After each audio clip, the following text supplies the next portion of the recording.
What's up, everybody? Welcome to the 4040 Vision podcast. I'm your host, Khaled Abdallah, and I'm joined today by a special guest, Robert Forto. How's it going, Robert? Good. How are you today? I'm doing well. So, Robert is a dog musher, podcaster, and serial entrepreneur that lives in the wilds of Alaska with his pack of sled dogs. I probably should have led with that because that's very interesting. So let's jump right in. I mean, I want to talk to you about your life as a dog musher and all that. I know it's an incredible sport up there in Alaska and Canada and that area of the world. So how does one get into dog sledding? You mentioned there was some confusion before the call. I thought you grew up in Alaska, but apparently you didn't. So how does someone that grew up outside of that area get into dog sledding? Interesting story. I was attending school at Portland State University in the early 90s. I thought I was going to be in a band and be the next Nirvana or Alice in Chains or something like that. So I was living the college life, if you will. And unfortunately, my grandfather passed away. And he left me a little cabin up in northern Minnesota. This is back in Wow. 1994 or so. So I pretty much packed up a U-Haul and moved east, I guess it was, from Portland. And it was a beautiful property. I didn't know anything at that time about dog mushing or really anything outside of just pet dogs. And I went to a movie called Iron Will. It was an old Disney movie that focused on the sport of dog sledding. Hmm. And I fell in love with it. And before long, I had a couple of Siberian Huskies, and I had the acreage and the trails and all of that to have sled dogs. But those first two really caught the bug, if you will. And I grew my team from there and started racing and just doing everything dog sledding at that point. And that went on for many years. Ended up meeting my wife much later on in the early 2000s. We were living in Colorado at the time and getting older and having businesses at that point and so on and so forth. I knew this was something I wanted to do for a living. So fast forward about 10 years or so past then. At that time, we had about 30 dogs or so, and we moved to Alaska. And this is truly the heart of the mushing community here. This is what they call the mushing capital of the world here in Willow, Alaska. And we have 35 dogs right now, and we just love the life. So, what other work do you do with dogs? And we can get back to the sledding, but when I went on your website, I believe you do some behavioral work with dogs as well. So, can you tell us more about that? Yes, I have been a professional dog trainer, if you will, since the early 90s, about the same time I got into sled dogs. And yeah, I've trained pretty much every breed imaginable out there in everything from basic obedience to advanced to service dogs to therapy, police dogs, the whole nine yards. I am pretty doggy, if you will. So yeah, I've definitely dipped my toe into the dog world, and that is our business right now. We own and operate Alaska Dog Works up here in Alaska. How does one get into that? Did you see this as your career path coming up, or was it kind of a byproduct of the sledding where you thought, well, I'm already training these dogs to run. Maybe I can train them in some other ways as well? If we go back a little bit, I had mentioned I was in school at Portland State. I had intended to be a veterinarian, and I realized very quickly I did not want to be in an office setting in any sort growing up, of course. So I had to figure out a way to work with my passions, and then, of course, still be able to earn a living that way. So I went to a training academy in Columbus, Ohio to become a certified dog trainer. This was about 94, 95, around that same time as everything. And was one of the first group of people that really became certified dog trainers. Now everybody in the world calls themselves a dog trainer, but learned from some of the best back then. And up to this date, we've probably trained 10,000 dogs and helped people all over the world. That's incredible. I mean, my sister she has a master's in animal behavior. She took a Okay. similar Yep. path as you, wanted to be a veterinarian. I think she realized at some point she didn't like the hard sciences quite as much. Right. So she decided to pivot and she's working, with dogs and she is a certified dog trainer. So hopefully she doesn't get slighted by hearing your comment there, but I'll definitely be recommending, your website and all that to her so she can check it out. She's currently working with, chimpanzees in the Bay Area Oh, doing wow. some yeah, so quite a transition from dogs uh, to chimpanzees. But so for the dog sledding, this is always something that's really interested me. It's obviously one of the oldest sports in the world. So how is the competition formatted? Is it just strictly a race? Can you tell us about some of the like the rules and regulations, things we may not know as outsiders? I really wanted to come on your podcast because you talk about sports history and sort of Yeah, the development of sports. And I thought that was cool because, obviously this is not football or basketball or soccer or anything like that. So I thought it would be interesting to share with your guests sort of a new sport, if you will. And I think this really fits in. The sport of dog sledding, like you said, goes back thousands of years. Obviously, they were using dogs to pull sleds back in, thinking about the Native American times in the early days of our country here in the United States, where they were using it for uh, similar to like we would use ox or horses or something like that to sure. pull gear and supplies and whatnot. And then what they did is they would just like guys do, we would become very competitive and say, "Hey, I think my dogs can beat your dogs in a race. Let's get together on the weekends and trade a little money, trade a little bit of supplies, and see who can win this race." And I'm thinking about Alaska in particular.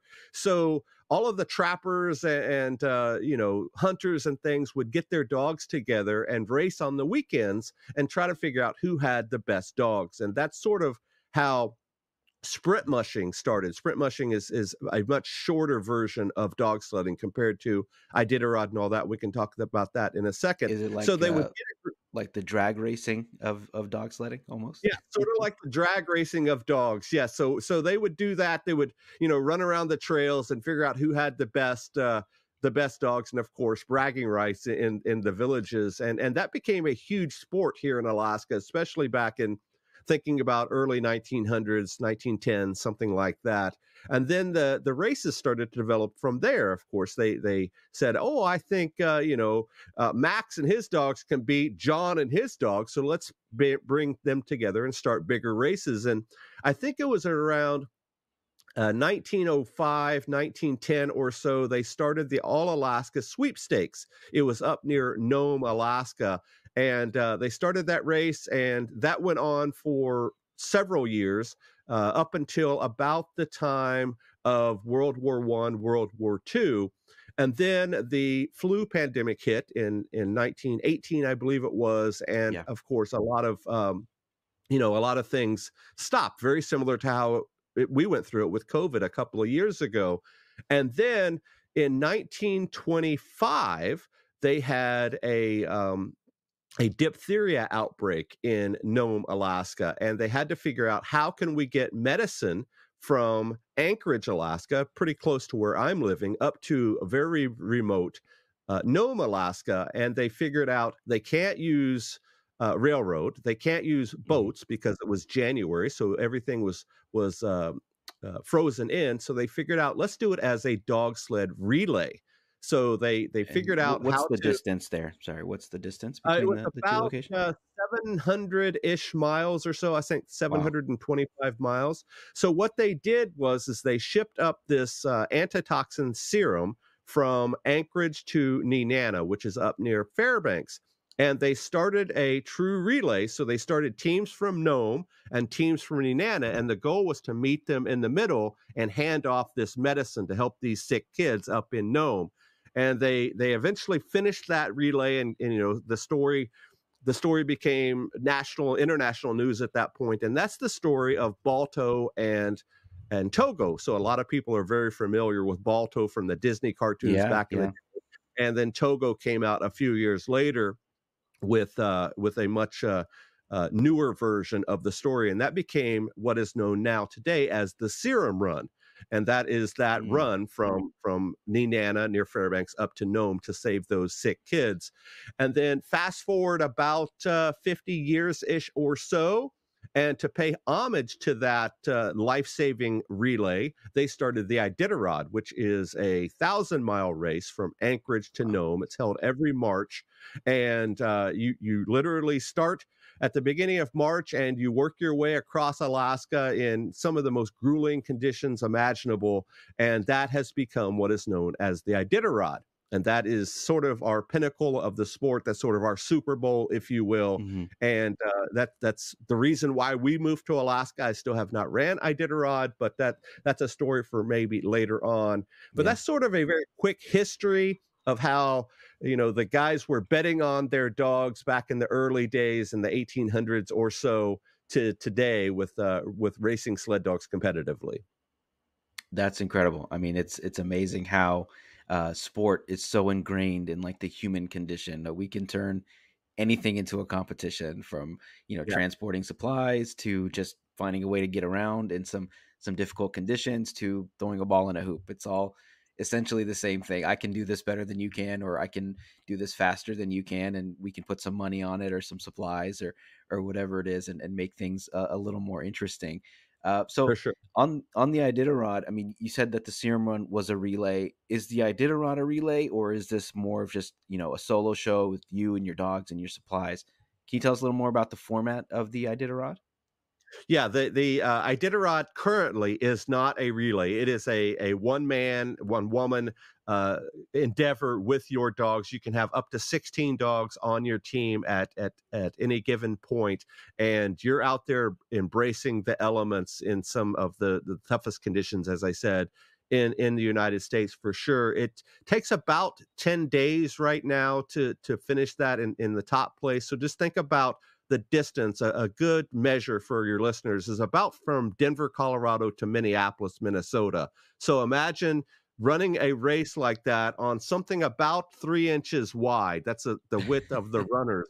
And you're standing there at that distance in very interesting conditions, sometimes up to minus 30, minus 40 degrees below zero, and you're just working your way up. And interestingly, back in the early days in the 70s, they were doing this almost as a camping trip. Now they're just pretty much just going full bore, pedal to the ground. And they would do it in about 2.5, 3 weeks. So it'd take a heck of a lot longer back in the early 70s compared to today. But now the dogs are much faster. The gear is much better. People have figured out how to sleep a lot less.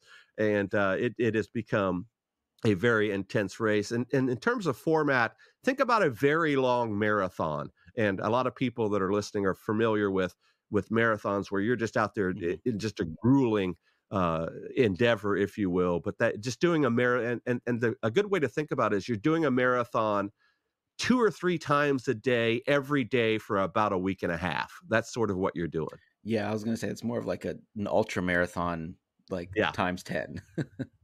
Yep. Exactly. Okay, and as far as the one thing that got me thinking about is how do they? I mean, I'm assuming now they have GPS and things like that to make sure that to keep track of folks and make sure they're not cheating or doing anything against the rules. But in the early days, are there any stories of folks trying to cheat the system in one way or another, or find some underhanded way to get an advantage?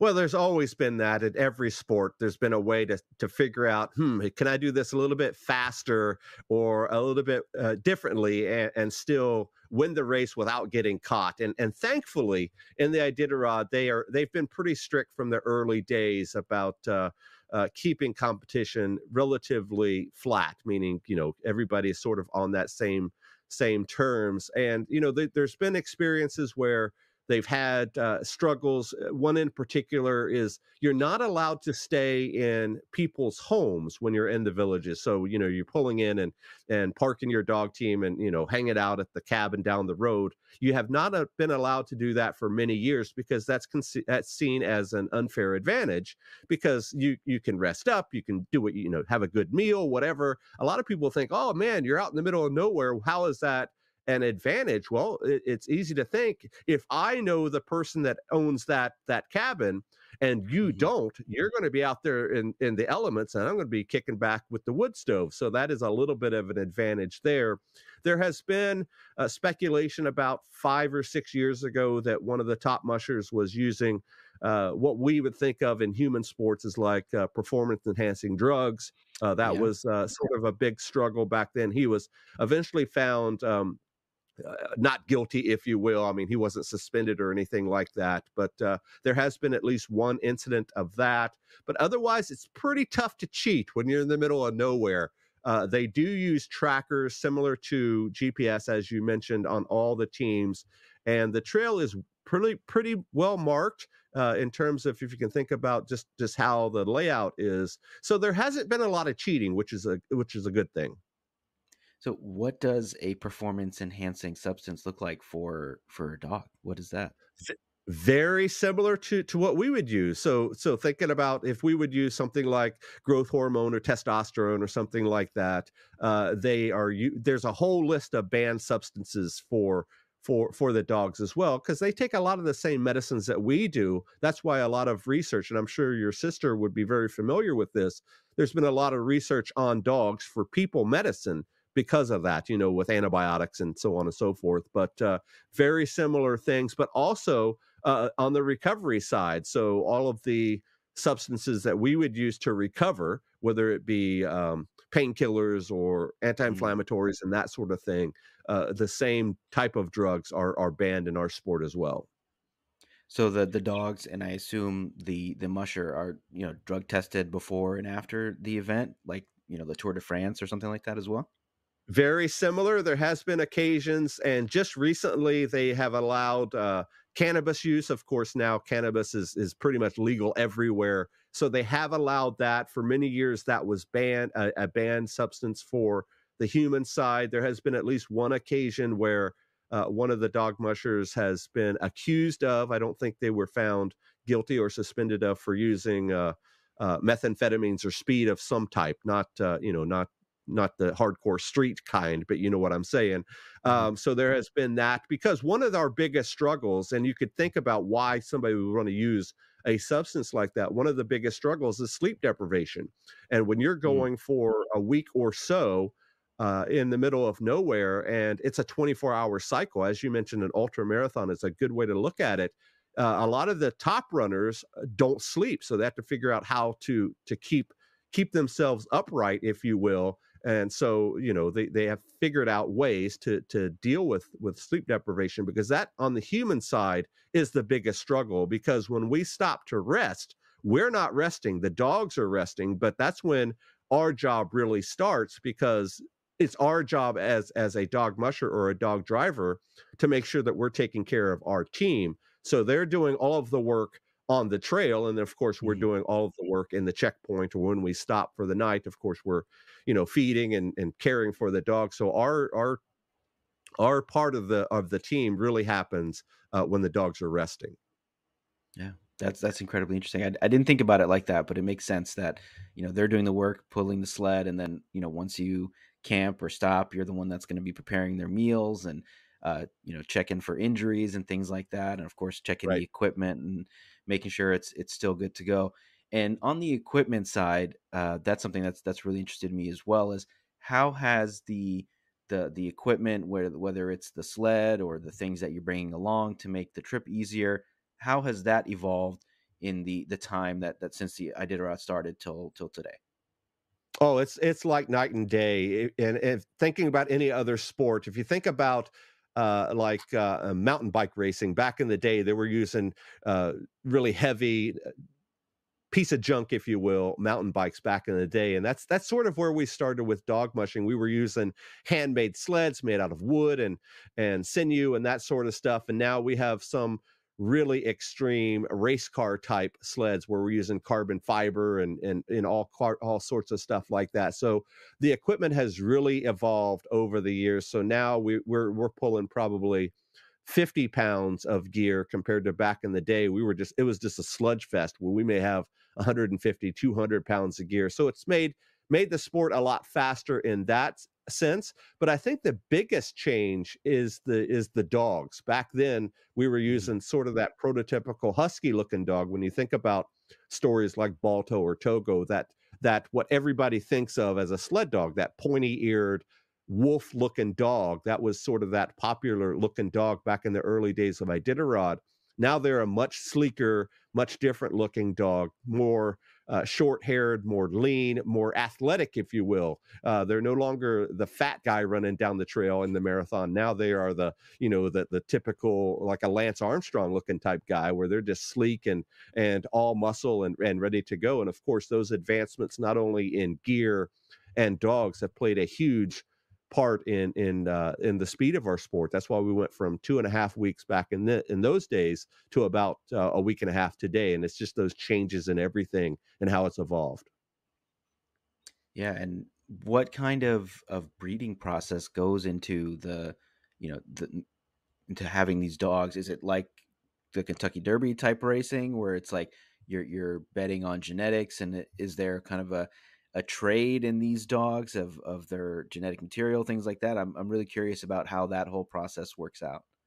Yeah, it's very similar to horse racing. The lineage, if you will, or the lines of the dogs are very, very closely held amongst the top mushers. And it's very common to have the same sire, the male dog, be the male for a bunch of other dogs as well, and the same with females. So it's very similar to that in effect. And dogs can become very expensive. I just purchased a dog Yeah, that was last my week. next question. Yeah. It was a relatively inexpensive dog. It was a 6-year-old. I paid $1,000 for her, but I have dogs in my kennel that I've paid $5,000 for those genes or those traits, if you will. And it just sort of builds from there. All of my dogs currently are from one or two lines of dogs, so they go back to one kennel. A lady by the name of Brenda Mackey, and for folks that are familiar with our sport, her uncle Lance Mackey is sort of our Lance Armstrong of dog mushing. He won the Iditarod 4 times in a row, as well as the Yukon Quest, which is our other 1,000-mile race. He won that 4 times in a row as well. And a very similar story to Lance, or excuse me, yeah, his name is Lance, and the other guy's name's Lance as well. Very similar. He passed away from cancer just about a year and a half ago. So he is sort of the beacon of our sport, if you will.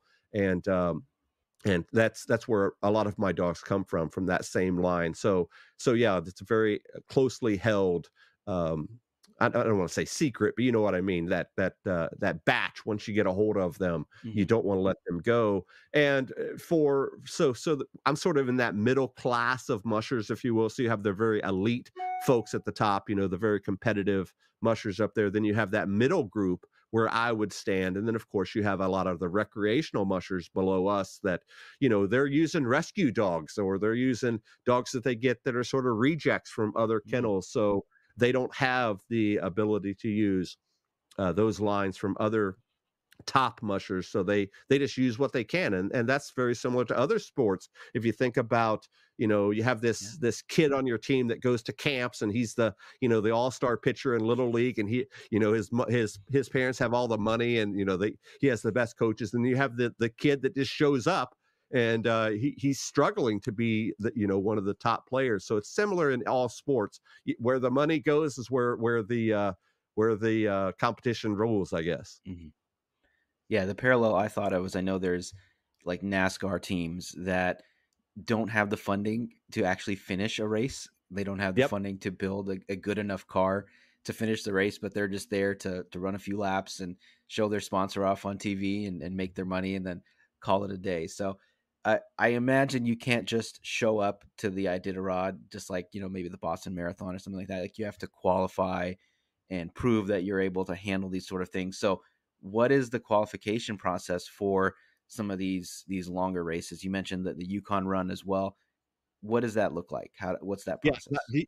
the Yukon Quest, Quest, in a sorry. format before COVID, was very similar to the Iditarod. It was a 1,000-mile race as well. They've sort of changed that a little bit because of COVID and dealing with travel restrictions back to Canada and all that. But aside, the Iditarod, sort of as our pinnacle of the sport, does require qualifications. As you mentioned, you just can't sign up and show up to the starting line. We have to run 750 miles of races and have to have what they call a report card sent to the Iditarod, and that is the race officials and the veterinarians and all that get together and say, hey, is this guy qualified to do this because we're sending him out into the wilderness. So we have to do those 750 miles, and that includes two 300-mile races, and then one at least 150 or 200-mile races to do that. So there is a qualification process because, unfortunately, back in the day, people did just show up and say, Mhm. here's my entry fee, I'm ready to run, and of course they struggled. But if you think about it, a 300-mile distance is much different than 1,000-mile difference. If we use that analogy from Denver to Minneapolis as our gauge, that's 1,000 miles. Well, Denver to, I don't know, less than Omaha, so only 300 miles from Denver is Omaha, Nebraska. There's still a heck of a lot of trail out there from Omaha to Minneapolis, so you can still find a heck of a lot of trouble out there. So that qualification process is good. It's not perfect, but there's still struggles along the way. So it's supposed to prepare you, but it does not prepare you. You know, you can go out and run a 5K to train for a marathon, but until you get on that marathon course, that 5K is not going to prepare you for sure. Mhm. What are the most common problems that folks would run into? I mean, obviously the grueling conditions and all that stuff, but yeah, what are the main issues that folks run into when they're running this race? I think the biggest issue is just the remoteness, and people just aren't prepared for that as rookies going into our sport. You know, if you're out on a training run and you know that you're going to be home and sleep in your own bed at night, it's a heck of a lot easier than, oh my goodness, I'm not going to be home for a week and a half. That's a really big change for you. So I think the remoteness really hinders people. Of course, the trail conditions itself on the Iditarod Trail in particular, there's really three sections. There's a very intense section on that first third of the race where we're going over the Alaska range, which is literally up and over some of the tallest mountains in the United States on a dog team. And then we have a very remote section in the middle, which is down the Yukon River. So it's just pretty much days upon days of running on one of the largest rivers in the United States. And then we come up on the third section of the race where we're literally running on the sea ice for several miles. So in the middle of a frozen ocean. And if you did watch that movie Togo, that is the section in the movie where he was really struggling with his dog team. It was out on that last third of the race. And there have been times where people have made it all the way to that last checkpoint, 25 miles from Nome, and their dog team just shuts down and they can't go any further. Their dogs say, hey, we're done, dude. We're not going any further. We're done. So they get, 950 miles from the finish. And it's truly that agony of defeat moment, and they just can't go. I know there's a story that there was a guy several years ago whose dog team shut down, and the checkpoint is called Safety. It's about 25 miles from Nome, and his dog team just said, "You know what, dude? We're done. We're not going any further." And he tried and tried and tried, and they would not budge. So what he did is he just packed up his gear and just started walking. He said, "I'm going to see if these dogs will follow me." And he just started walking down the trail and just started huffing it. And before long, the dog said, where's our leader? Where's our driver? And they eventually picked up and caught up to him, and he jumped on the sled and ended up finishing the race. But he knew that he had to do something, otherwise they were going to get stuck there and really be bogged down. And he ended up finishing the race. But yeah, it's the dogs that are making the decisions. It's not the person or the musher. So if the dogs don't want to run, they're not going to run. That's such a fascinating aspect of it that, you know, obviously you're relying on the dogs to get through the race and they are the athletes in this regard. I mean, how much of the preparation is working on the psychology, I guess you could say, or the mind state of the dogs versus, the equipment and all that? Because obviously you could have the best equipment in the world, but if your dogs don't want to run, it's kind of worthless. So how much of the preparation is just making sure that not only are you prepared, but your dogs are prepared, and how does that work?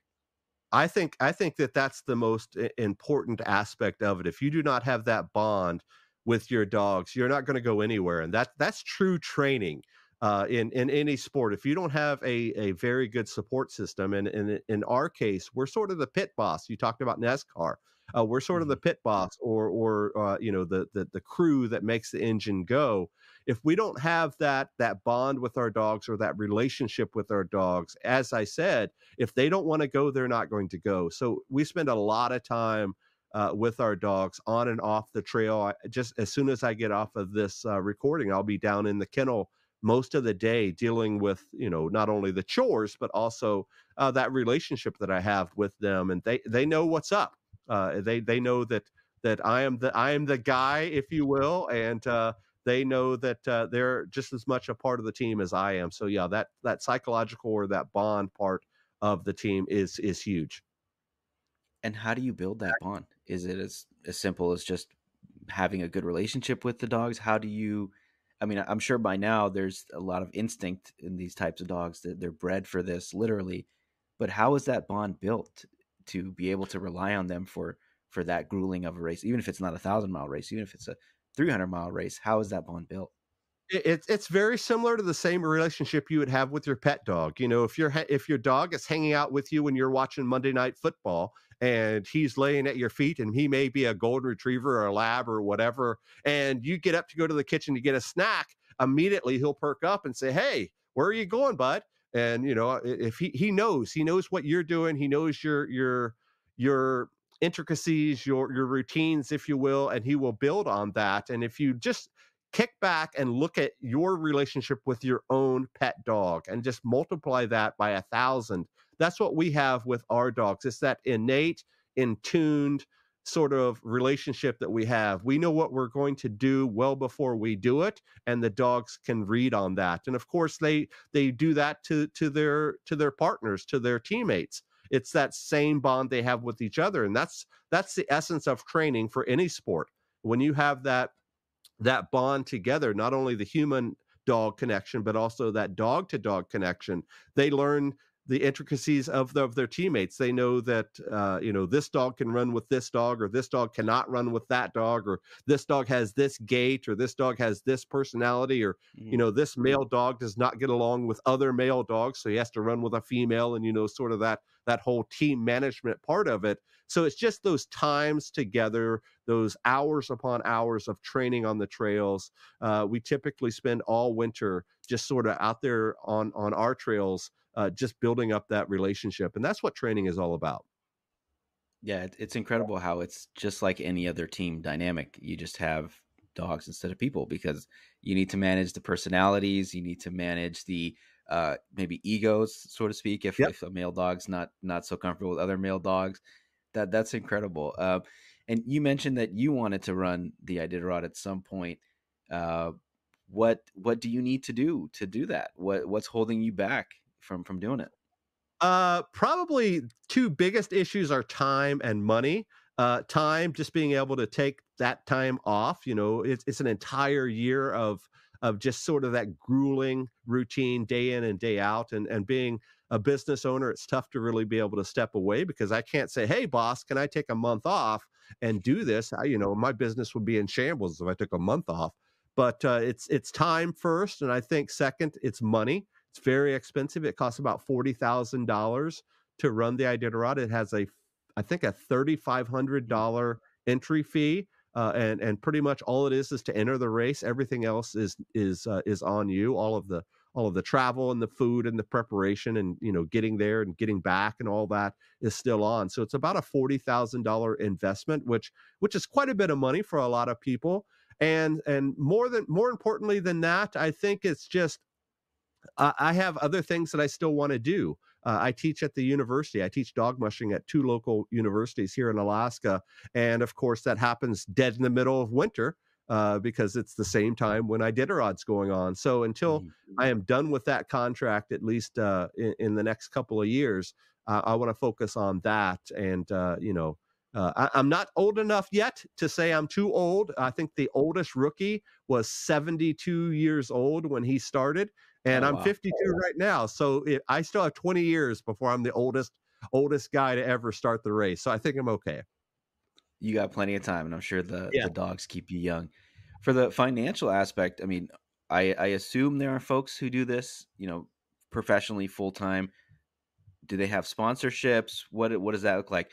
do the sleds look just like a NASCAR kind of car with sponsors all over it? How does all that financial aspect of it work?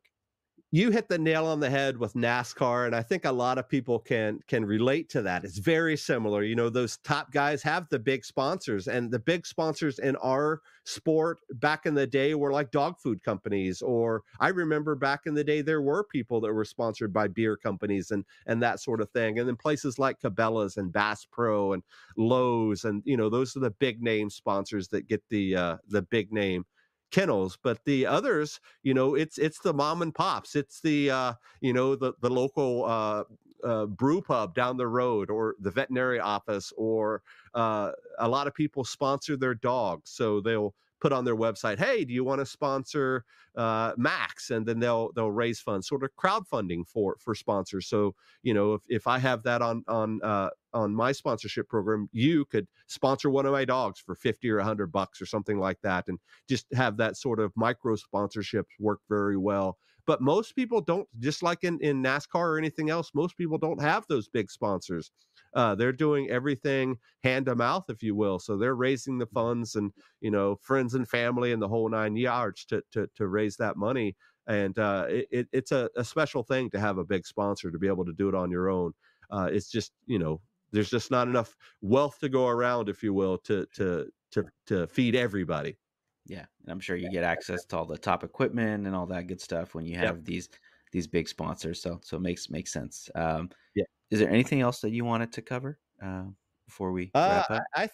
I think we covered a lot here on the show. I'm game for any other questions you may have. It's a fascinating Okay. sport, as I mentioned. It's a heck of a lot different than football or basketball or soccer. I think, like I just said, I think it's very parallel to NASCAR or the Tour de France or something like that. So I would encourage all of your listeners to go check out those couple of movies that are on Togo and Balto, to kind of give you an idea of what the sport's like. As I mentioned at the top of the show, I started by watching another Disney movie called Iron Will. It came out in the early 90s. I think that's probably the best representation of our sport in terms of popular media or popular culture. I think that really shows what the sport's all about. And it's just a fascinating way to live. It truly is a lifestyle. It's not just a something that we do on the weekends. It's not like those 5Ks where I wake up on a Saturday morning and say, honey, I'm going to go run a 5K. This is something that we live and breathe to do every single day. And this is what takes up 24 hours of our day, every day, 365 days a year. Yeah, that's a great way to put it. It's a lifestyle, not a sport Right. or a hobby. So where can folks find your work? How can we support your work? One thing that on your website that really caught my eye was that you train dogs to help autistic kids, so emotional support dogs, things like that.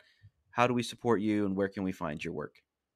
Best place to find me is at Robert Forto. That's spelled Forto. I'm on all social media, and you can find me there and connect, whether it be on your favorite Facebook, Twitter, X, or whatever it's called now, TikTok. We're all there, and all of them will link back and forth. I do have a podcast called Dogworks Radio. I've been doing that since 2009. We talk all about dogs there. We just bought Mushing Magazine. It's the largest publication for our sport. We just bought that yesterday. I traveled up to Nome, Alaska. Congratulations. Thank you to buy that. So we are going to be on mushing.com. So we will be there very soon. But yeah, just look my name up and you will find me. And I would be happy to connect with any of your listeners and answer any questions that they have. Yeah, and your website is robertforto.com, correct? That'll get you there. And of course, there's links All to right. everything else. Okay. Yeah, that was where I found you, or at least I was able to do some research on you. So I appreciate your time. Thank you so much for educating me, educating our listeners. As far as the 4040 Vision podcast goes, you guys know where to find us. Wherever you're listening, please leave us a review. Make sure to subscribe, and you can find us on all the major social media platforms at 4040 Vision Pod. Thanks, Robert. Appreciate you. Thank you.